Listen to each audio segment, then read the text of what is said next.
was 2027. Advances in biotechnology were helping people improve their physical and mental abilities to an amazing degree. Provided, of course, they had enough money. A new breed of people was emerging, half human, half machine. And in Detroit, at least, not everyone was happy to see it. I'd just landed head of security at Sarif Industries, a cutting-edge biotech firm. David Sarif himself handpicked me for the job, said he needed me to keep his people safe. My ex, Megan Reed, was one of them. Brilliant neuroscientist, Megan had found a way to make augmentation safe and affordable for everyone. All she had to do was present her research to Congress. But the night before her big meeting, my security measures failed. A team of Black Op mercenaries stormed into Sarif headquarters, massacring everyone in sight. 3 of the mercs were heavily augmented walking tanks. Their mission? Take out Megan and her team. I tried to stop them, but their leader tossed me through a plate glass wall. Last thing I heard as his bullets slammed into my brain was Megan's dying scream. I should have died with her. Only I didn't. High-end military-grade enhancements saved my life. The best augmentation Sarif's money could buy. It took me half a year to get a feel for her. Should have taken longer. But 6 months into my recovery, Sarif Industries was attacked again. This time, by a radical group of pro-human purists. Violent, militant, and fanatically opposed to human augmentation. They claimed to be members of Humanity Front, a non-profit organization that wanted the UN to limit biotechnology research. The thugs broke into Sarif's factory and found machinists working overtime on a top-secret military augment called the Typhoon. Sarif sent me to retrieve it, and when I did, I found one of the so-called purists next to it, wired with cerebral implants, trying to download its classified specs. Obviously, something more was going on. The AUG killed himself before I could question him. Sarif ordered me to dig deeper, so with the help of Frank Pritchard, Sarif's head of cybersecurity, I did.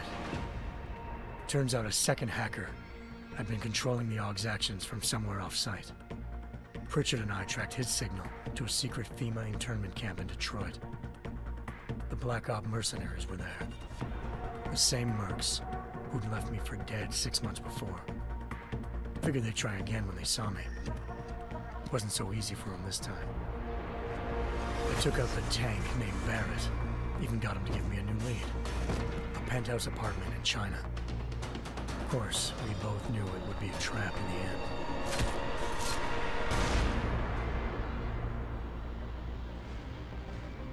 Hengsha Island, China. Home to a city so crowded, they had to build a second city on top of it. Trying to find clues in Hengsha wouldn't be easy. Lucky for me, I wasn't alone.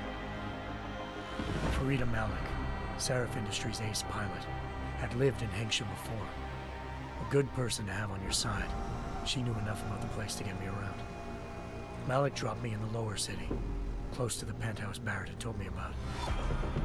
Bell Tower Associates, a private security firm under contract to the Chinese government, had agents tossing the suite when I arrived. Just not for the reason I'd been expecting. Turns out the man who lived there was a criminal hacker named Van Bruggen.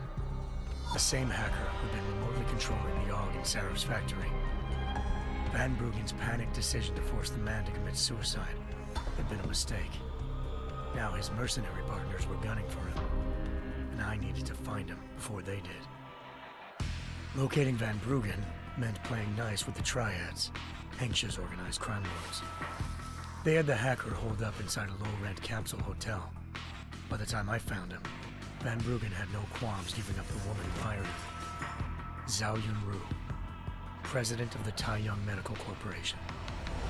According to Van Bruggen, Zhao wanted to monopolize the augmentation industry and had hired Black Op mercenaries to destabilize her competition. Sarif Industries was at the top of her list. To prove this, I needed to get inside TYM and grab a surveillance hologram off a server. I suspected Van Bruggen was hiding something when he told me this, but nothing could have prepared me for what I saw. Megan wasn't dead. She and her 4 best researchers had been kidnapped, spirited away somewhere while their kidnappers made it look like they were dead. Desperate to learn more, I confronted Zhao in her penthouse. She claimed to be a pawn in a bigger plan, and hinted at a group so powerful it controlled global interests at a whim. Then she slipped into a panic room and hit the alarm, forcing me to make a very quick exit. I figured Zhao was lying, but part of her confession made sense. David Sarif had been worried about his people. So worried, he'd required all of them to have subdermal locator devices surgically implanted. The GPOs would have been broadcasting the day of the attack. But Zhao said a single call to Picus, the world's leader in global 24-hour satellite news, had turned those signals off. I needed to fly to Picus headquarters in Montreal if I wanted to learn more.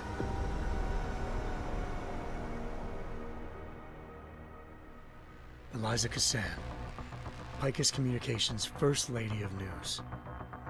Malik thought I was reaching when I told her Eliza was involved in this. The world's most famous news anchor, working with a mercenary hit squad. But when I confronted Cassan in her office, she freely admitted to jamming Detroit's satellites the night Megan's team had been taken. Said she's just been following her commands. I suspected she wanted to say more. But Black Op mercenaries showed up looking to shut us both down. And just like that, the Eliza I'd been talking to disappeared. The Mercs were led by an augmented killer I'd crossed paths with twice before, Fedorova, a woman who'd made silence her best friend.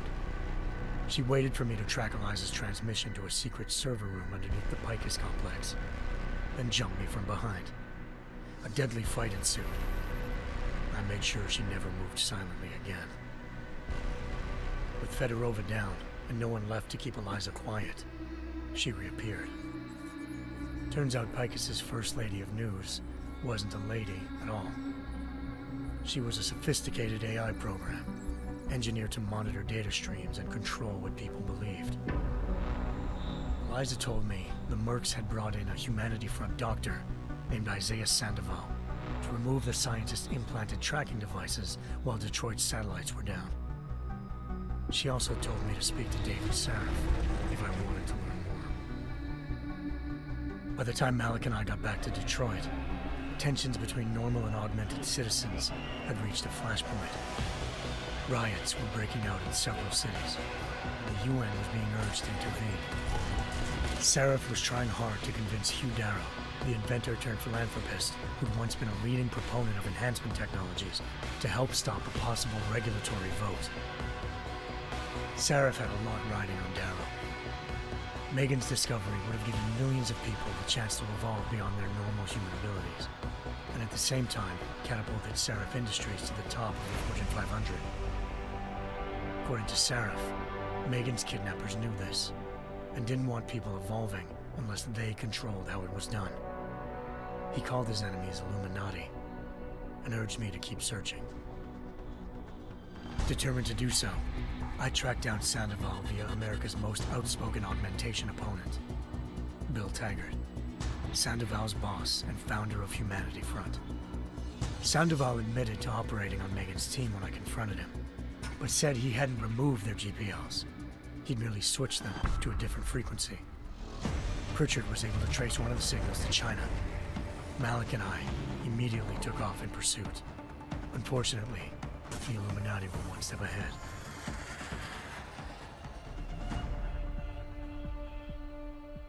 Ambushed. Shot out of the sky by Bell Tower Associates, seconds after entering Nixxes airspace. Malik's piloting skills saved me. After a tense and bitter struggle, I escaped into Lower Hengsha. The tracking signal I was following led straight to the Triads, or more specifically, to the augmented arm of Tong Si-hung, leader of a gang of augmentation harvesters. Tong said they'd taken the arm off a corpse, which Bell Tower had left at their door, meaning at least one of Sarif's scientists was dead. Maybe not the rest of them, though. Tong pointed me to a port used for human trafficking and helped me slip aboard a bell tower ship. It was sailing to Rifleman Bank Station, a military base in the South China Sea. Bell Tower was holding kidnapped civilians as prisoners there, and using them to perfect the Hyron Project, a human-computer interface that left most of its test subjects dead. My search for Megan would have ended then, if not for a mysterious ally named Quinn. In exchange for my help exposing Bell Tower, he slipped me aboard a second ship headed to Singapore, and an Illuminati-run biotech facility called Omega Ranch. 3 of Seraph's scientists were there, forced by their captors to create a technology capable of remotely shutting down augmented abilities.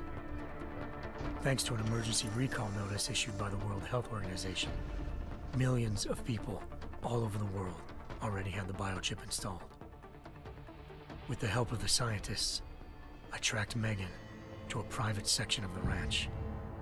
There, I ran into Yaron Namir, the walking tank who'd put a bullet in my brain the first time we met. He'd teamed up with Zhao and was hoping to catch me off guard.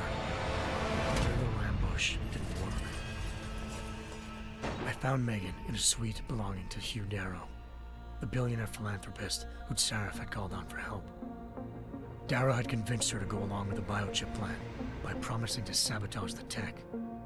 As she was explaining this, Darrow appeared in a global broadcast, telling the world that augmentations would be the death of mankind. Then he activated the biochips to prove his point. All over the world, augmented people flew into a killing frenzy. Darrow had betrayed everyone, and it was up to me to set things right. To do it, I had to reach Panchaea, a massive installation in the Arctic Ocean. As I raced through corridors built by an all-augmented workforce, I saw death and destruction firsthand. By the time I shut down Darrow's broadcast, I knew the damage he'd done. Still, humanity's future remained unclear. How would the world react to this sabotage? Would people ever regain their faith in augmentations again? What would be the Illuminati's next move? Only time could give us the answers.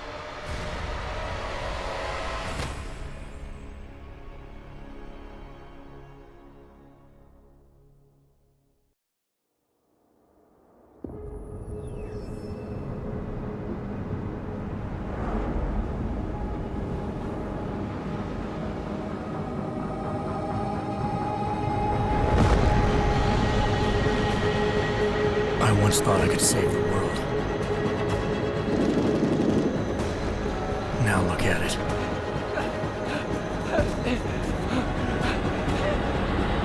In yet another augmented terror attack, 251 passengers aboard Sister Airlines Flight 451 were killed when an augmented passenger broke into the plane's cockpit and ruthlessly butchered its flight crew.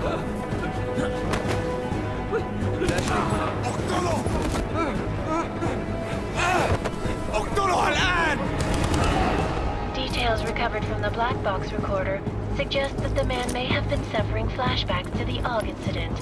That horrible day 2 years ago when augmented people all over the world flew into a psychotic killing spree, causing the greatest loss of life in recent history. Sometimes, you just have to let go and embrace what you've become. Not gonna go all wonky on us now, Hansa, are ya? Well, if I do, McCready, I guarantee you'll never see it coming.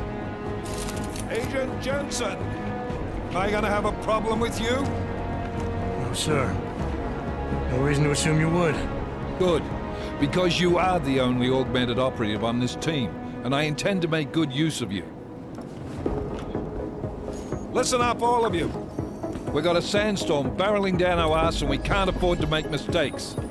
We're going after this man, an arms dealer named Shepard. He's ex-Bell Tower, one of the Special Forces commanders who disappeared during the incident. And he's come out of hiding. That cannot be good. It's not. He's selling weapons and military-grade augments to terrorists. This is Aran Singh, the undercover agent who lured Shepard out of his hole. Best you see Interpol's got.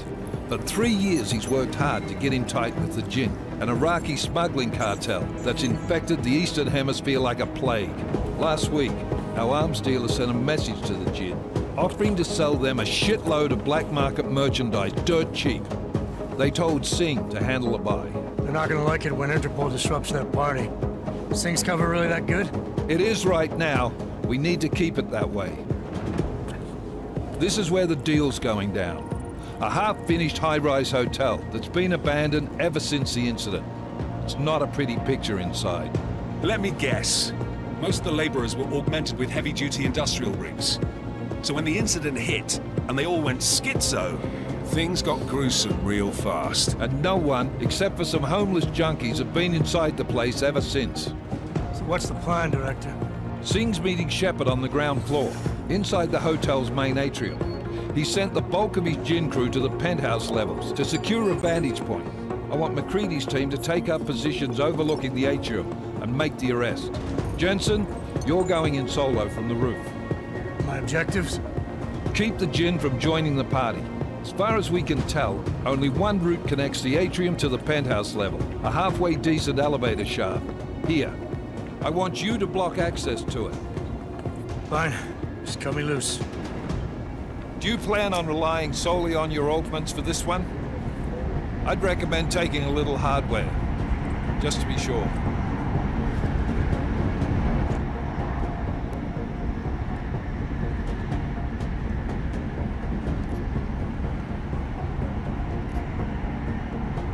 We've got a UC in there.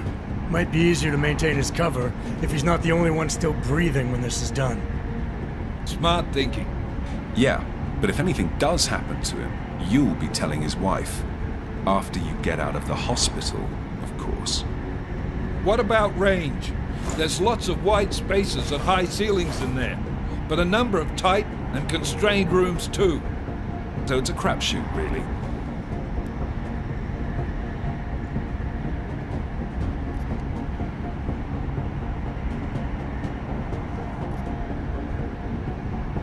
Never was one to play the odds. Give me something I can use up close. You got it. One last thing, Jensen. Singh said the Jinn are using some sort of portable Wi-Fi device to boost communications. He's got a better chance of maintaining cover if you disable it. I'll keep an eye out for it. But aren't we on the clock here? You said there's a sandstorm moving in. There is, and we got the intel on this mission at the very last minute. So we're scrambling a little. If it comes to it, your number one priority is keeping the Jinn out of that atrium. Copy that. Time to put away your heavy thoughts, gentlemen. We're approaching the target building. You're up first, Jensen. Let's do this. Task Force Actual. This is Knife Leader. Engage Hush drives and descend to Angels 1-5.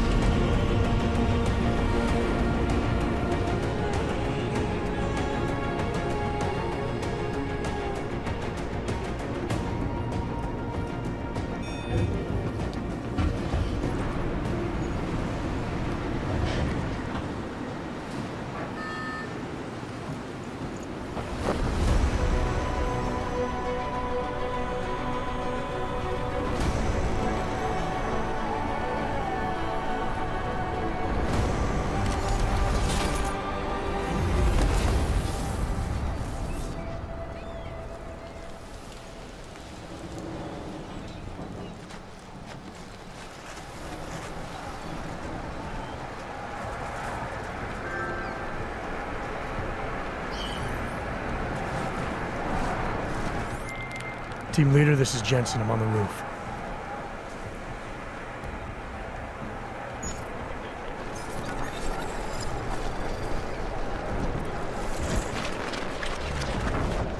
Roger that.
What's wrong? You should enjoy it, McCready. They have colors and shapes. Just remember, red means bad.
Anomaly detected. Trace program initiated.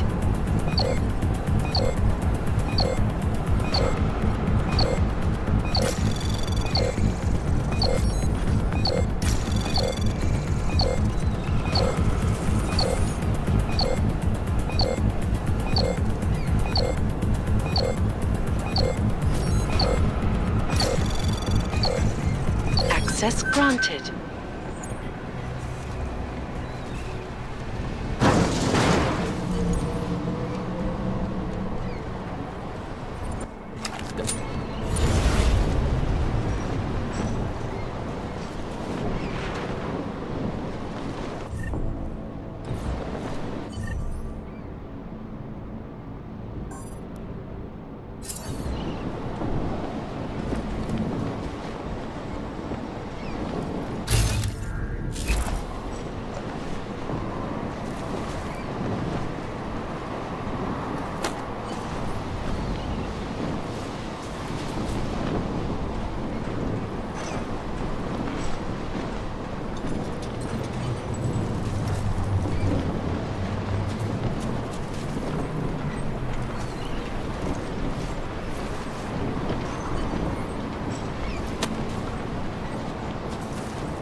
هذه المنطقة آمنة.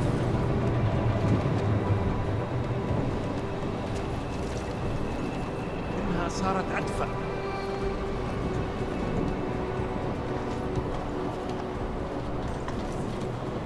هناك.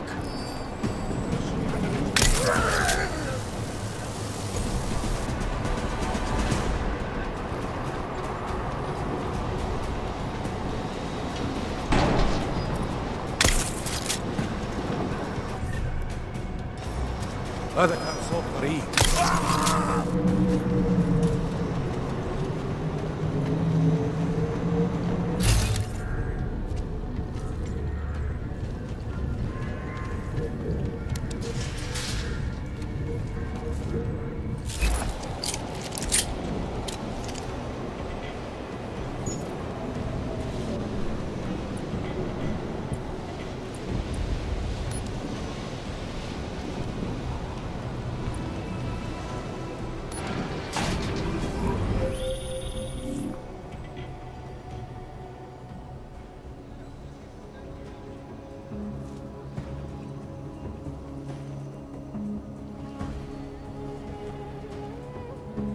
Copy that.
دوشة دايما بيكون في حاجة تعتمد علينا.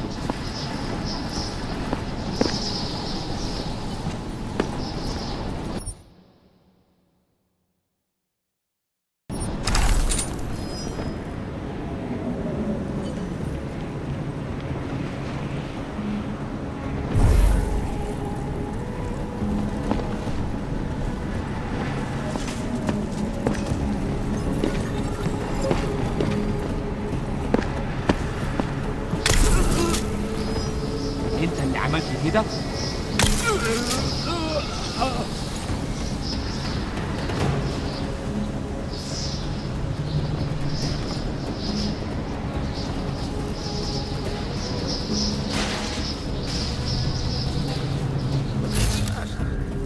Installed the signal booster already?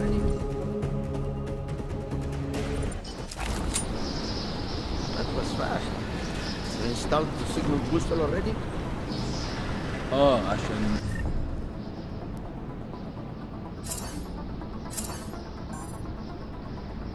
المخزن من المخازن اللي موجودة على السطح